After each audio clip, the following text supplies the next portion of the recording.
And you need to defend yourself all the time. As you may heard, I file a few lawsuits, and I'm in the court now because they accuse me of doing stuff that I never did in my life, and they wrote lies, and I will not allow that. I will fight till the end because I don't want that they damage my reputation and my name.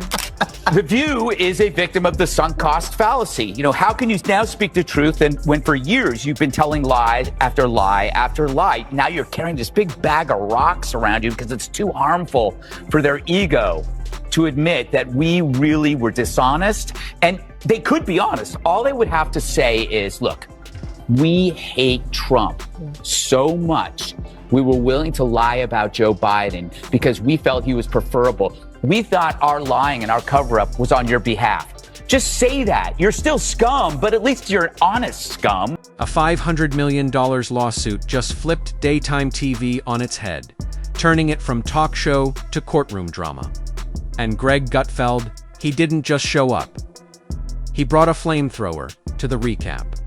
Melania Trump, yes, that Melania slapped Sunny Hostin with a lawsuit so fierce it echoed into next week. Gutfeld's smirk said more than any monologue could.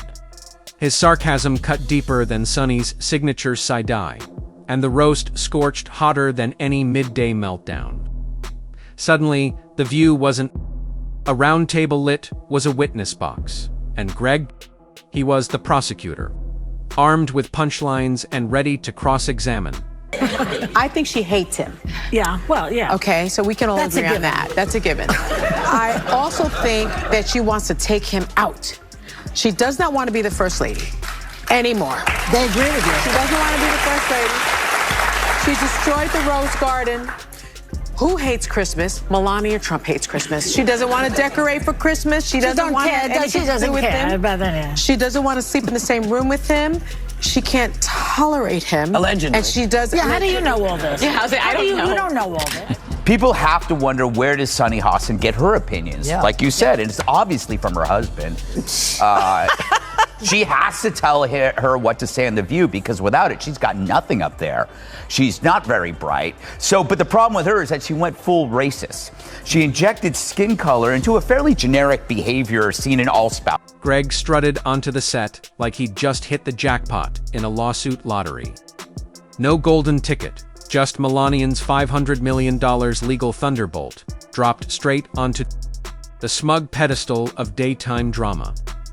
Once dismissed as the quiet one in the background, Melania just fired the loudest shot in the media war zone.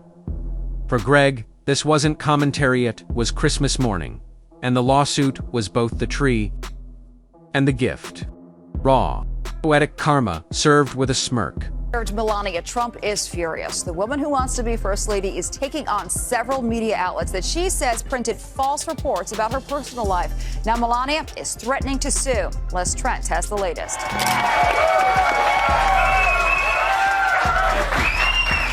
Hostin's obsession with race gets thrown back in her face. Today's video comes to us from Sunny Hostin. Sounds like a town. We're in Sunny Hostin. She was on PBS's Finding Your Roots, a show dedicated to researching celebrity ancestry. For context, Sunny is a staunch supporter of reparations and has made a fortune spewing nonsense about white privilege and racial justice. He kicked things off with that trademark smirk, the kind that warns someone's about to get roasted hard enough to make HR nervous. Sunny Hostin, reigning champ of loud lectures and louder double standards, had finally talked herself straight into a legal brick wall. Melania didn't clap back on Twitter. She filed a lawsuit. A silent storm in stilettos.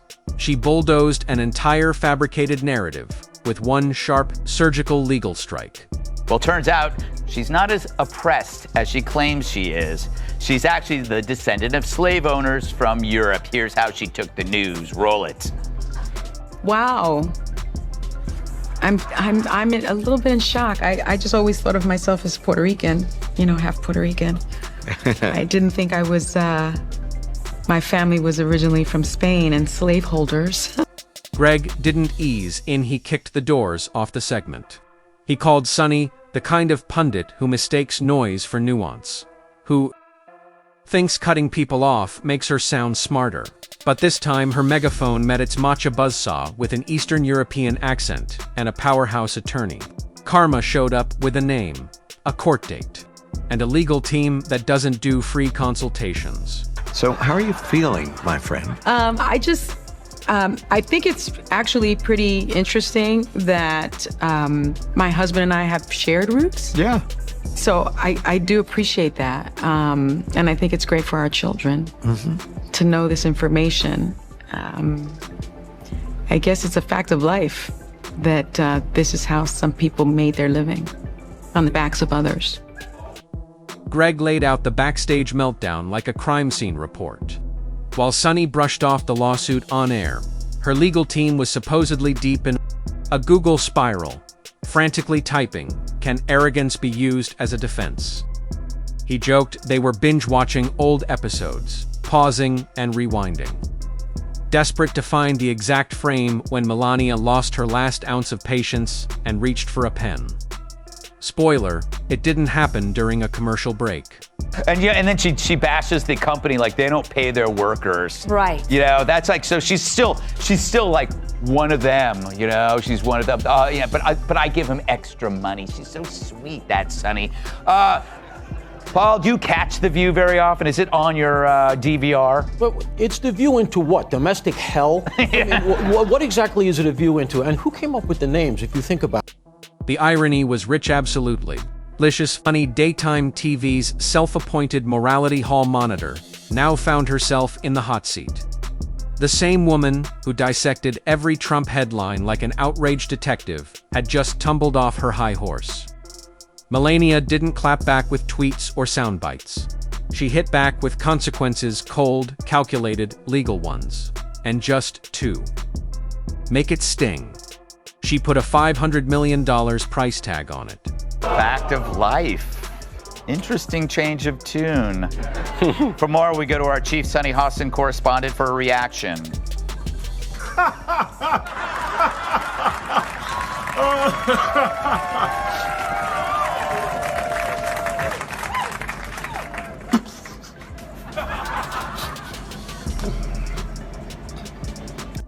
Then Greg widened the scope, aiming straight at the media machine that built Sunny esa untouchable persona. In that bubble, bashing conservatives earns standing ovations, and smugness is just a shortcut to a book deal. But Melania's lawsuit, that was a sledgehammer through the fantasy. Suddenly, the queen of cutting commentary was crying foul, slipping into the role of victim. But Greg wasn't buying it. You don't get to play the martyr after spending 5 years lobbing rhetorical grenades and calling it journalism. Maybe one day when we finally strip away this phony race war, it will finally expose this elite mentality. And we'll find out Sunny is just like Marie Antoinette, except she says, "Let me eat cake."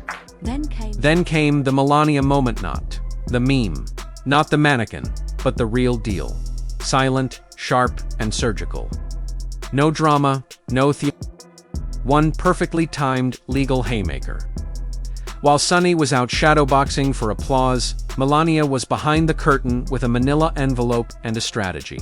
Greg didn't hold back, mocking the media's scramble to spin Sunny into a censorship martyr. No, he said flatly. Mocking someone who never hits back isn't bravery, it's cowardice, dressed as commentary.